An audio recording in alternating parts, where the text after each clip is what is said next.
Let's get into it. Sold Not For Sale podcast. We got Joe Rogan and Tucker Carlson both talking about something very similar, which is accountability and what is going to happen when the heat really comes down on the individuals who are responsible for all the waste, fraud, and abuse that we are seeing throughout every agency, pretty much every single one that Doge has encountered. What happens at that point?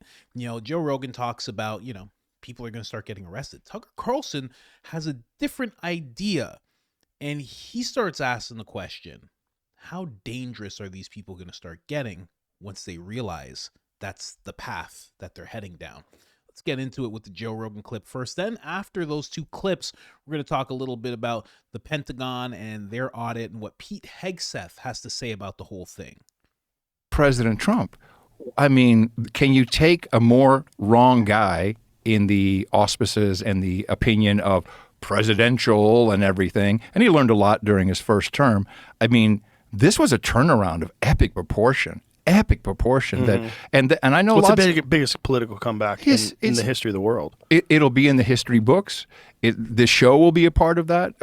It's going to be incredibly important for us to look back on this because, it's often the misfits. That's who we've got to love the most. So when I see the blue-haired people, I'm like, right, I really want to love them. They probably wouldn't understand it, but crazy chaotic energy. If they just found something they loved and pushed it into that, they'd be better off.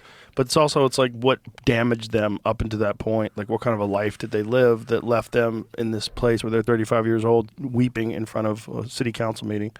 Like, who are they and what went wrong? And this is the thing, is like we kind of encourage this victim mentality. We do. And we reward it. It has social credit to it. And you get to be in a special class of people and you get to say outrageous things and people allow you to. And that's not good for anybody. Just like you have kids, you know what it's like. It's not good for kids.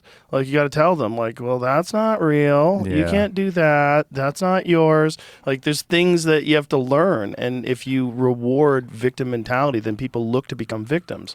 And so that, like when that lady laid out all of her physical ailments and all of her problems, as if that makes any of the things she's saying make sense because she has all these problems. Like, no, that's not how the world But you're works. right. It's been rewarded. And it's been rewarded by political operations, mainly to get votes and to bring these people have a vote too. Right. They can vote, so bring them in. This is a part of the psyop of USAID.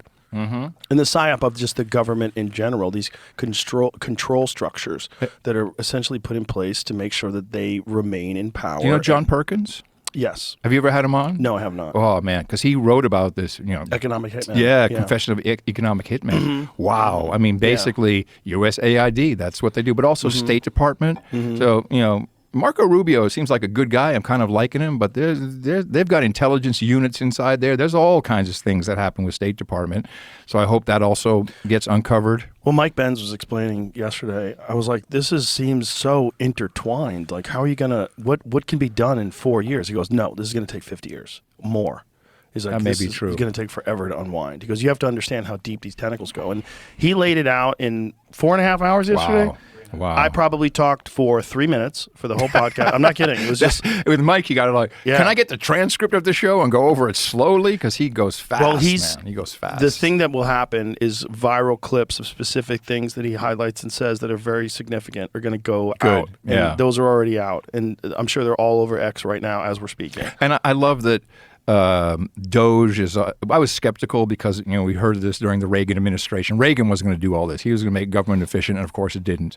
When I hear that they're going to do the same thing to the military, amen, man. Yeah. Well, they have to be accountable to an audit. Yes. You can't. They haven't done one ever. Well, the Pentagon's failed 7 of them, and the thing is, like, fraud's real. We know it's real, and we know people are pilfering. And if you go unchecked for long enough, that becomes a part of the way people do business. And once that's established, and it's been established for decades, then it's very difficult to stop because as soon as you start investigating it, people go to jail. And so they're going to try to stop you from investigating it. They're going to try to like bury records, and it's going to get wild. As I'm sure Mike told you, and I can't wait to see it, it's not just fraud. It is the actual system. Instead of us being open And I think like Trump is doing, like, hey, we're just going to have tariffs on you. NATO, you don't like it? Boom, we're not going to protect you. We're going to be fair about this. You can't just be ripping us off. We've been doing all these subversive things with money that's just going to NGOs and nonprofits. I mean, the whole Ukraine thing. He highlighted all of this. Did he play the Victoria Nuland recorded phone call? No, he didn't. That's But my he favorite. showed the Biden thing where he said, the prosecutor had to be fired or they wouldn't get the $1 billion in loans. Right. And son of a. Well, Victoria Nuland in 2014, the Russians, I think, they released it. They recorded a phone call, and she's literally talking to the ambassador. Okay, we want to put this guy in the government, that guy in the government, this guy in Senate. Klitsch, leave him outside. He can be the mayor or whatever. I mean, that's not cool. We have some stuff to repent for when all this comes out, and we should pick ourselves up and move forward and just be honest. I think we can do it with a lot of honesty too. I hope so. There's no we in that, You notice people always do that. They always say we. We got a lot to repent for. There's no we. That's what we're talking about right now. That's where the accountability comes in. It's not we, You don't point at white people and say, oh, slave masters, right? They didn't do that. The ones that are around you today, they didn't do that. So there's no we. There's individuals that have done this. And, weeding them out is the thing on the table today. But I know that's just, that's just a phrase that people use. But here is Tucker Carlson, Matt Taibbi, talking about a very similar thing in terms of the individuals and what all this will add up to as the hammer comes down on them, because it seems like it's coming. I think that's a good point. It's a transitional period for people. I guess, look, if you want trust in institutions, and I definitely do. I do. I grew up trusting institutions. I don't now. That's their fault, not mine. I think your country doesn't work if nobody trusts any of the institutions, right? It just doesn't. So we want that. The only way to that is through transparency, honesty. So I get all that, and I'm for it vehemently. I guess what I'm saying is the people who've been administering the system and benefiting from it are completely freaked out, right? That's why they're trying to stop Tulsi. But I wonder if they get threatened enough if they don't become like just flat out dangerous to everybody else. Like the only way to stop disclosure at this point would be with like a catastrophe that's so all encompassing that it just, everything shuts down. All trends in progress stop. Yeah. And I just feel like there's a lot at stake for these people. If you're, John Brennan or Jim Clapper and you're like a criminal, or Mike Pompeo, you're a criminal.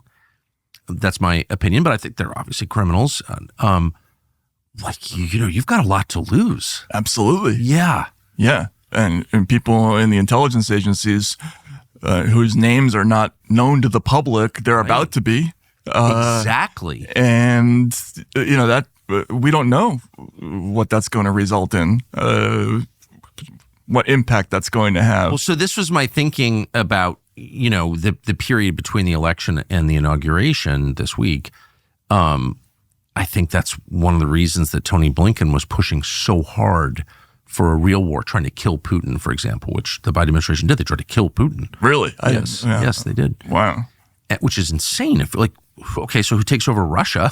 Right. And what happens to the nuclear arsenal in a country that's like so complex, outsiders can't even understand? I mean, you live there, That's demented that you would even think of something like that. Absolutely. So why were they? Because chaos is a screen that protects them. I mean, I don't know this. That's just like watching what they're doing. I'm like, why would they be doing that? Part of it is because like it's like when you're taking off the roof of the embassy in Saigon, you burn all the papers, right? Absolutely. But they can't because they're digital. So maybe you need like a war to hide your tracks.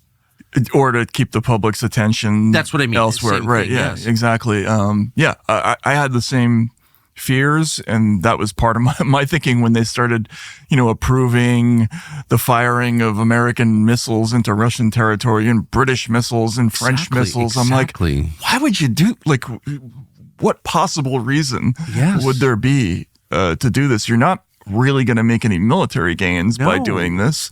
So you're doing it either to provoke the other side or to create a headline. The headline, I don't think it gets you anything. No. So what were they doing? And if as you're saying, they were fiddling with regime change in the interim. Yes.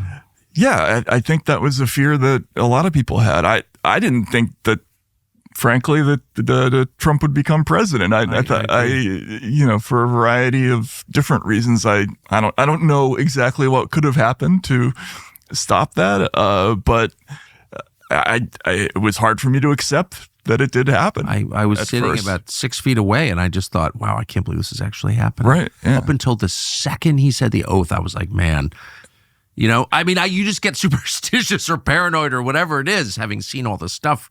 And I was embarrassed to have those thoughts. I agree. I totally agree. I was like, wow, I'm becoming crazy. Yeah. But it's not totally crazy when you see the pattern. So, but I guess the point I would make is it's like the process has not unfolded fully yet. So like there's still a lot that we don't know. Disclosure is, as you've said, like imminent.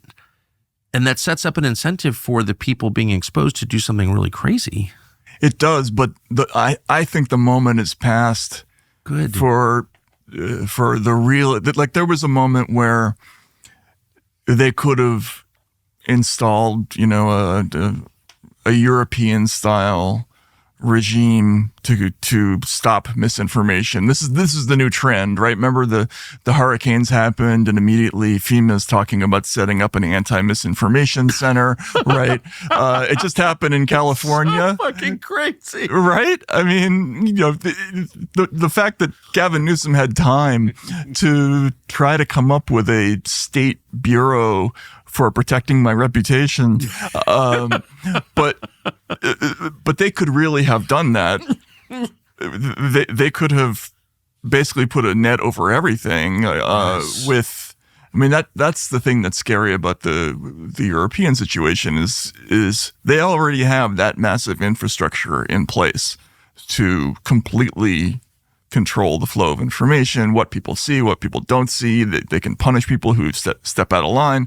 And we were, this far away from being part of something like that. And if they were going to do that, if they had done that, and I think there was probably some thinking that would have been accomplished by 2024. If you go back and look at some of the European Union's papers on the subject, they were anticipating that we were going to be signatories to certain agreements, like the Code of Practice on Disinformation, that we would have our own version by now. If they had done that, then none of this would be possible. All these independent outlets, they could scream to high heavens, but no one would see it. It would be like, No, it's totally right. Right? I mean, you know this. Man, what he's talking about right now, the World Economic Forum, there was a panel. It was a disinformation panel. Brian Stelter was the host of it. He was the moderator, whatever you want to call it, the shill. And there was a woman. She was from Europe. I forget what part of Europe, but they were talking about it. And there was an American beside her. And it's such a hard clip to find, or else I'd have the clip for you. But she's talking about hate speech laws, and she's talking about what he's saying, how what Europe has going on. And he is kind of like has his chest up about it and saying, that's not happening in America. And at one point when he's done talking, she's talking, and then she grabs him by the leg and goes, "Don't worry, you'll have these same laws very soon." So what he's saying is completely accurate. Matt Taibbi, they did anticipate that the United States would have the exact same things in place by now. And by same things, I mean like just recently Germany brazenly taking a camera crew along with them as they do a 6-officer raid of somebody's house to take his laptop and cell phone because he was posting racist memes. Those people sitting down with 60 Minutes, German politicians will just say, the authorities, and they're talking about how it is a crime to insult somebody. I actually have this. I haven't watched it through, which is why I'm telling you about it. I'm like, I don't know if I should show it to you because I don't know if it's what's gonna pop off in it. I usually try to make sure my clips are all good in regards to YouTube. I try to play YouTube's game. I try, and they treat me like Cinderella. I don't know why. I try to be nice with YouTube.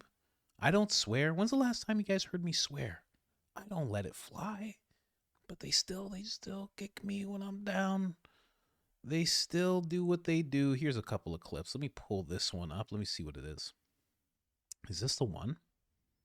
Oh yeah, this is the one. This is weird. This is exactly what they were anticipating the United States of America would have in place by now. You did the reposting. We seen you. We know that you are the reposter. Can't do a German accent. You know why I can't? Because of World War II. Check out the flag. That's why. That's why I can't do a German accent.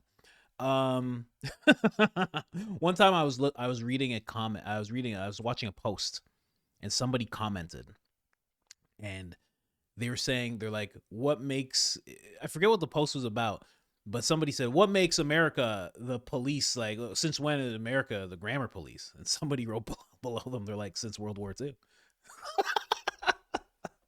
I'm telling you, some people in the comment sections, man, they just need a manager. They just need somebody to point them in the right direction, how to make content. Some of them are absolutely hilarious, but that just went on recently. Again, just in case I couldn't play that clip, there was 3 people sitting down. They were talking about whether or not it's a crime to repost. If reposting something that is offensive is a crime, they're saying yes. Insulting someone online is more of a crime because it sticks around. Just in case I'm not able to play that clip. So that's what they thought was going to be in place in the United States. 100% that's what they thought. Biden was inching closer and closer to it. Closer and closer and closer. I mean, Kamala Harris was talking about X having to follow rules, and we need rules in place, and the misinformation, disinformation. They couldn't inch it along fast enough. Again, I say this all the time. I know I sound like the old man who's like talking about America, but those other places don't have a constitution. So it's a little easier, a little faster for them to do things like that. America, it was taking them, even with Biden in office, they were like, if we try to push aside this constitution, they're trying to explain it to Europe. They're like, why don't you just tell them what to do? We do, but if we do it too much, there's this first thing and the second thing, and the second thing can get real scary if we just have to do it slowly. I'm sorry.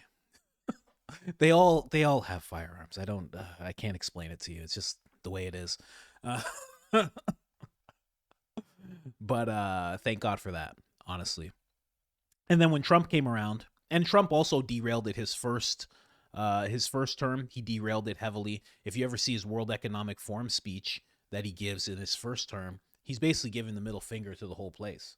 Because everybody knows, well, those of you who know, but the Agenda 2030, one thing that they had in place was that America would no longer be a superpower, and multiple nations would have the superpower status, and then in came BRICS out of nowhere. And I was like, oh, okay, we see what's going on. Destabilize the US enough that all these places can then become superpowers.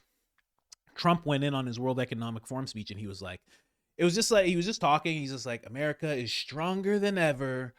How about that? A lot of you guys probably don't like that, but we're strong. We're bigger than ever. We're great again. The most superpower ever seen in the world. Romans would look at us and say, wow, that's a superpower. We thought we were super, but we see these guys, they're the super ones. I'm paraphrasing. I'm definitely paraphrasing there.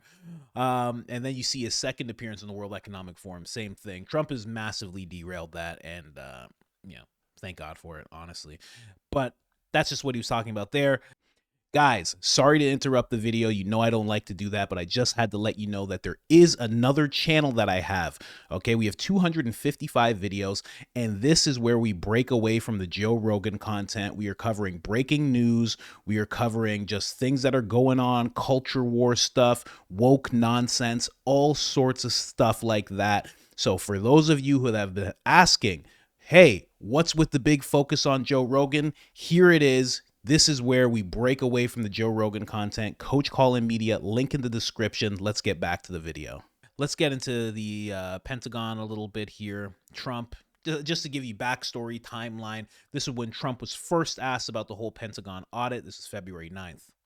Agreed with them to restrict Elon Musk and his government efficiency team, Doge, from accessing Treasury Department payment and data systems. They said there was a risk of irreparable harm.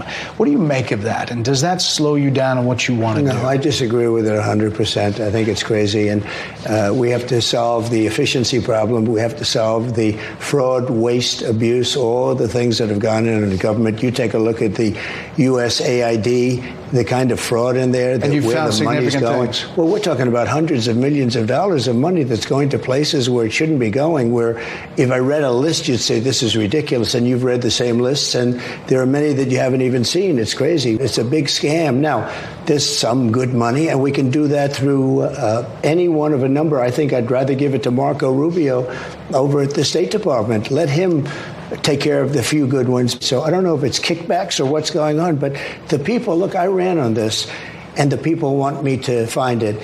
And I've had a great help with Elon Musk, who's been terrific. Bottom line, you say you trust him. Trust Elon? Oh, he's not gaining anything. In fact, I wonder how he can devote the time to it. He's so into it. But I told him do that. Then I'm going to tell him very soon, like maybe in 24 hours, to go check the Department of Education. He's going to find the same thing. Then I'm going to go to the military. Let's check the military. We're going to find billions, hundreds of billions of dollars of fraud and abuse. But I campaigned on this, Brett. Man, I love the fact that he keeps hearkening back to the fact that he ran on this. So he's kind of telling them, like, listen, I have to do this. I told them I was going to do this. And that is not... When is the last time you really heard a politician, left or right, really say that? Well, I ran on this. I told them I was going to do it. I have a promise to keep to the people. You know, the only time I've heard something like that is, forget what his name is, but he's Polish. He was talking about keeping the border secure in Poland. And these newscasters were accusing him of being racist and xenophobic. And he's like, you can call me that. He's like, I made a promise to the people of Poland. He's like, I can't just go back on it because you guys are calling me racist. He's like, I don't care. Like, whatever. Call me whatever you want. Beautiful moment, honestly.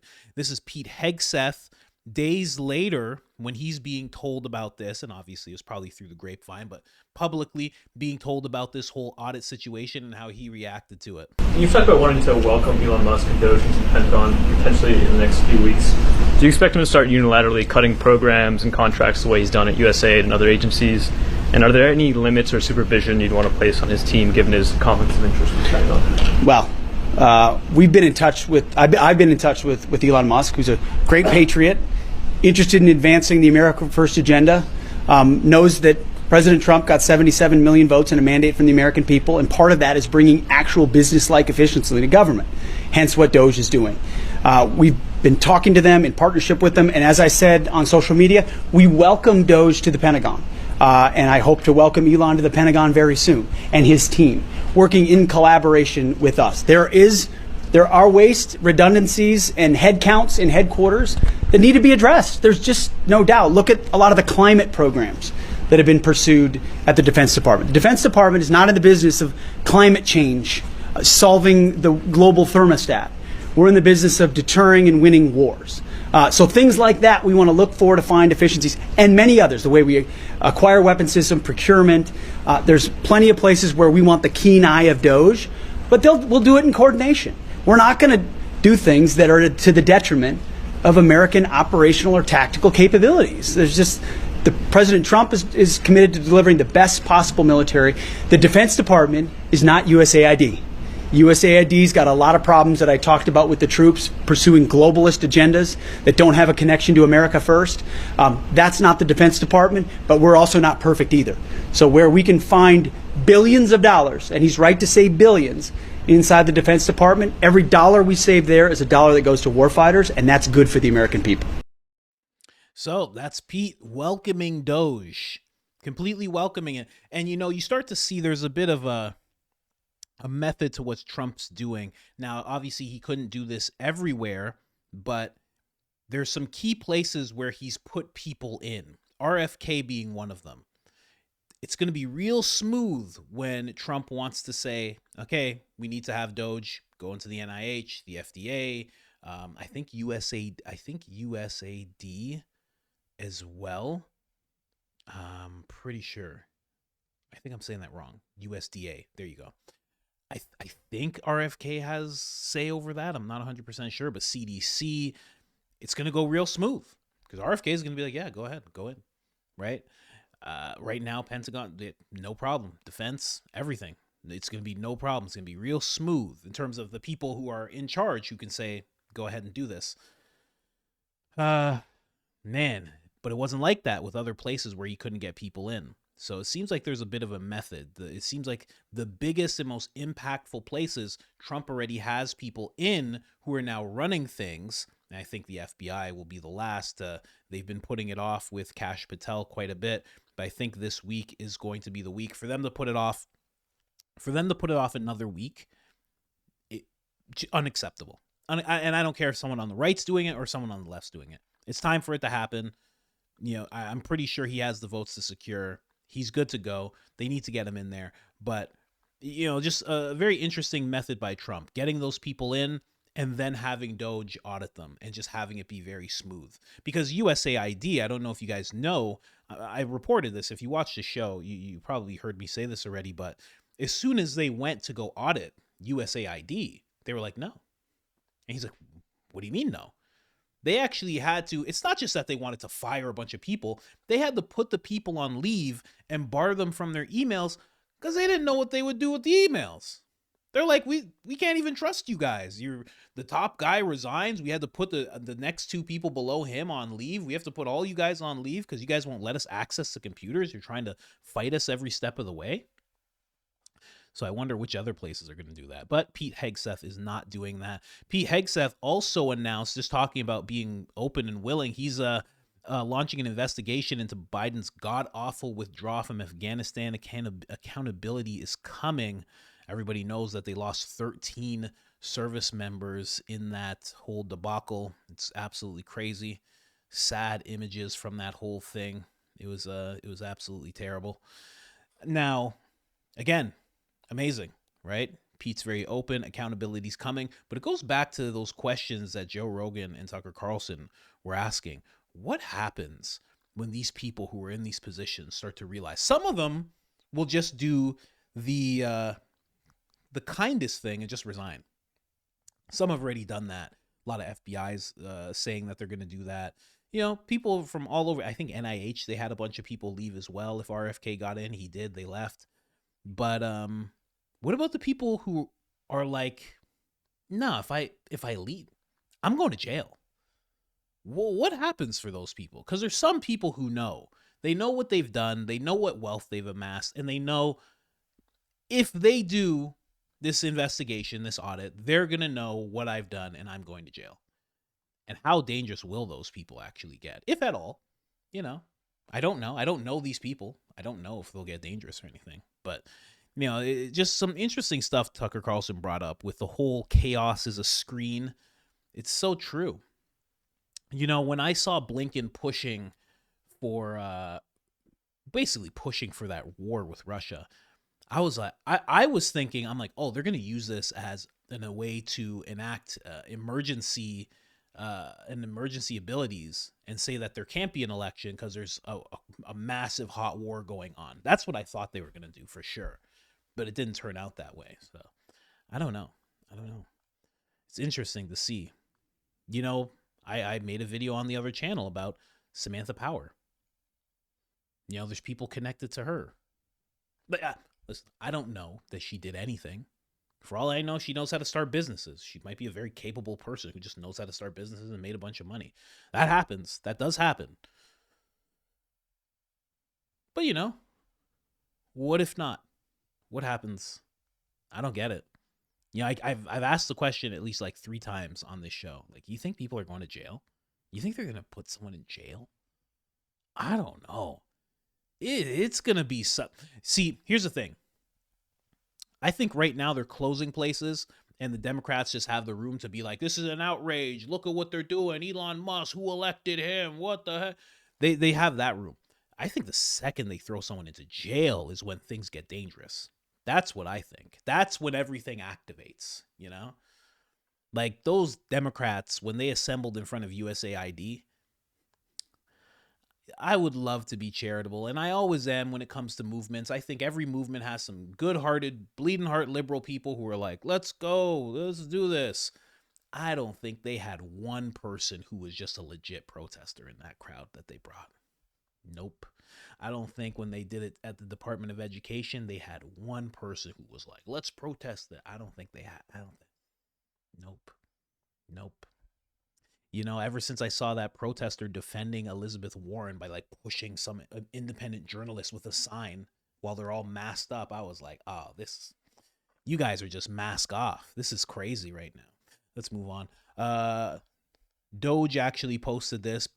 This is directly from Doge, just so you know. And if you're on X, this is their actual handle. I repost everything on X, so this is now reposted. You can go and follow them. You can see everything. Pentagon can't fully account for $824 billion. So that doesn't mean that they're missing all that money. It's just out of all that money, they can't account for all of it. $236 billion in improper payments in federal programs in 2023. $200 billion in pandemic relief went to fraud and abuse. The U.S. failed to track $1 billion in Ukraine aid. Whoa. That's what I mean. What happens when they start looking at all this and they go, who did this? Like there is someone, or maybe there's multiple people who signed these checks. Whoever signed these checks, you got a problem on your hands, no? Same with these people, and same whoever signed off on the aid. And you can't blame everything on Biden. Sorry. Especially if they let some more months go by, that guy's going to be gone. He's going to be like, oh, is that my uncle? Is that my Uncle Jill? Jill, do you see my uncle? Oh, he's in the sky with Mike Tyson and Elon Musk. Let me on the rocket. Let me on the rocket. You're not going to be able to blame him for anything. That's why he didn't even pardon himself. He's like, I'll act delirious in a heartbeat. I basically am. He's like, I gotta do it for my son. My son still has his mind about him. He's like, I'm gone. He's like, I'm gone. I barely know my ice cream anymore. I thought I was eating milk chocolate chip. It was vanilla. Are you kidding me right now? And then I fought Corn Pop for a good 5 minutes. I was fighting Corn Pop. My wife pulled me off and told me that it was the maid, but I knew it was Corn Pop. So I slugged him again. Just beating up maids, which I don't condone. So just here, this is all just to show you. And this is from Doge. Oh man, this picture's way too big. This is all from Doge though, you know? This is from ABC, NBC. You know, this is from big news outlets. Funny enough that they're all talking about this. It's funny that they could talk about this. So Fox News, okay, fine. But ABC, for them to be able to talk about more than $200 billion in pandemic relief potentially squandered, says government watchdog report.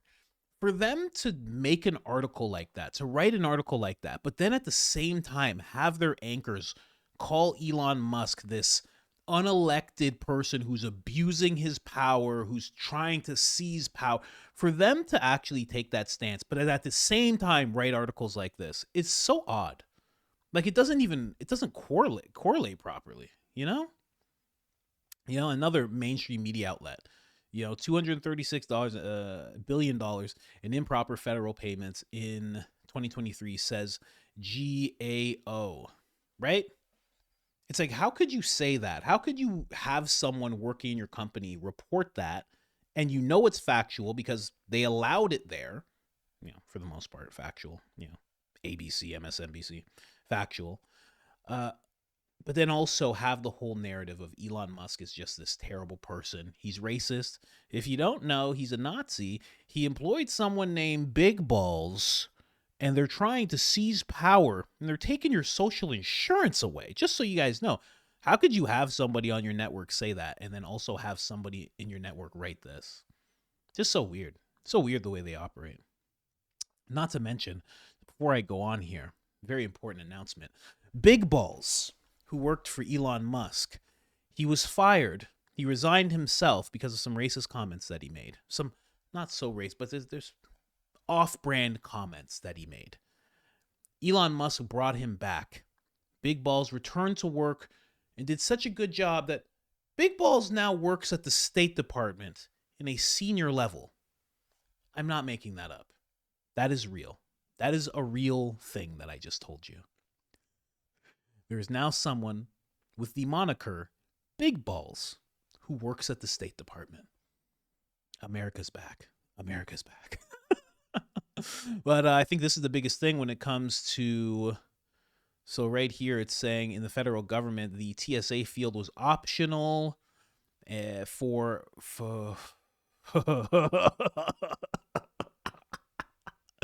it's usually a B. It's usually a B that's there, but it's not. It's a T this time. 4.7 trillion in payments was often left blank, making traceability almost impossible. As of Saturday, this is now a required field. Oh, well, at least it won't get to 5 trillion, increasing the insight into where the money is actually going. Thanks to the U.S. Treasury for their great work. 4.7 trillion. Just for scale. National debt is what, 37 trillion? Could have put a dent. I'm just saying, could have put a dent. Because listen, I'm not going to be charitable in this whole thing. If you're making it so payments aren't traceable, who has the money? They don't even know where it went. That's crazy. That's amazing. That's absolutely amazing. They don't even know where it is. I could have it. I could have $1 trillion right now. They don't know. I could tell them that. They'd be like, do ya? Do ya? I don't, what was it you? What's your name? Is it, huh? They don't even know. Oh my God. That's amazing. That's just amazing. But, yeah, I guess the real question is, will those people actually go to jail who are doing all these things? I want to say no.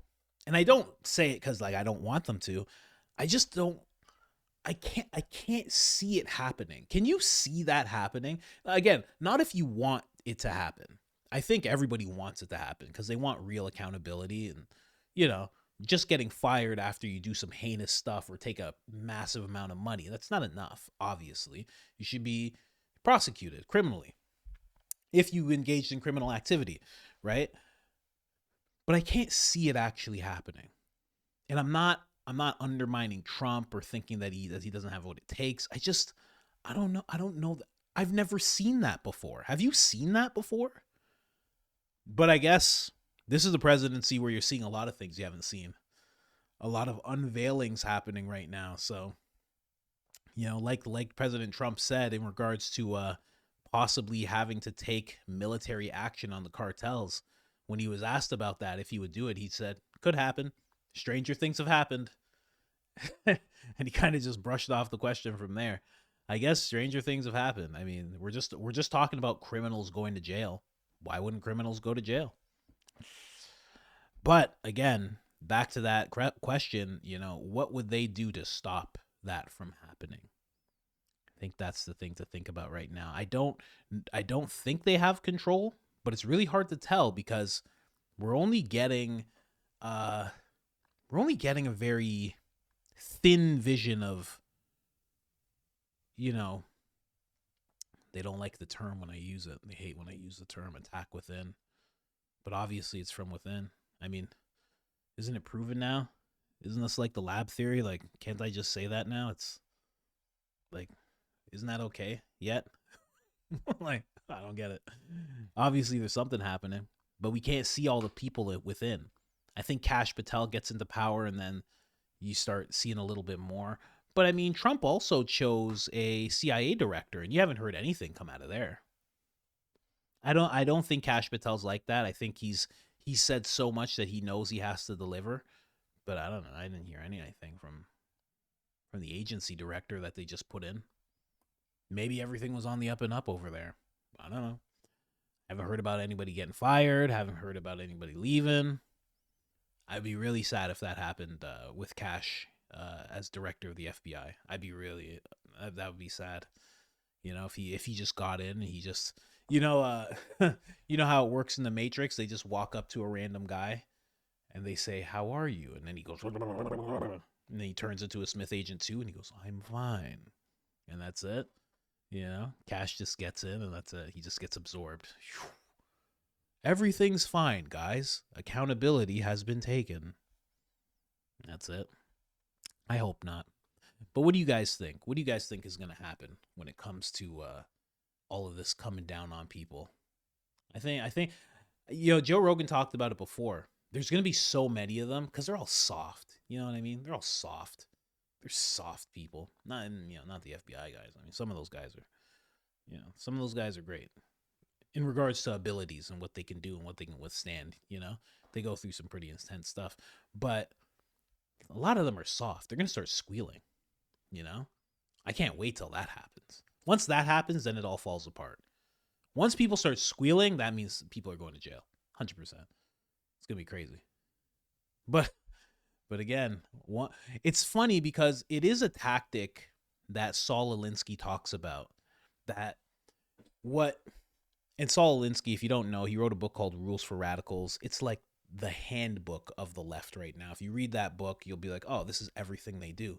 But part of it, he would talk about, let's just say for the sake of, the example, the left, they would create a situation that would be so bad that when you go to fix it, in the fixing of it, it will make you look horrible.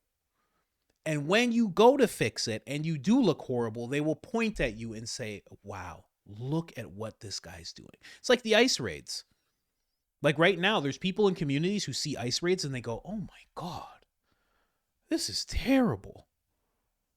Is that Anguilla? I knew her. Oh my gosh. And Luis. They get really upset. But it's all because this was put into play through the Biden administration. Like they caused this and now it's getting cleaned up. And in cleaning up, you look terrible. When it gets really to that point where some people got to go to jail, it's going to look so bad that there will be some people who won't look at it as a good thing. As you can see now, USAID, it gets closed. The doors get closed and people are like, this is crazy. You guys see what Elon Musk has done? Oh my God. There are people dying in Africa now because of what he's done. Within minutes, the second they closed the doors, 10 people in Africa died. Who's going to send them condoms now? Those people don't know any better. What are they going to do? There's certain people right away. They don't care. There's a bunch of corruption. They're like, I don't care. I don't care. You don't do this. You don't do this to the world. So I think that's going to happen. I can't wait to see who goes to jail. I can't wait to see. Nancy Pelosi, she's slick. She's smart. I don't care what anybody says. Nancy Pelosi's not like AOC. Nancy Pelosi's very intelligent. She doesn't play around. She has street smarts. I heard her dad was mobbed up. I don't know that for sure. I never met the guy, but she seems like she knows. She has a little bit of mobbed up in her, it seems like, And recently, you see her with not a walker, but when when you're older, you have those two sticks. They're like cross-country sticks. She was walking with those, and she's like, Nancy's smart. Nancy's like, listen, I got to look too frail to go to jail. We got to put this into action, fellas. I need you to help me into the car extra this time around, okay? All right? Where's my walker? There it is.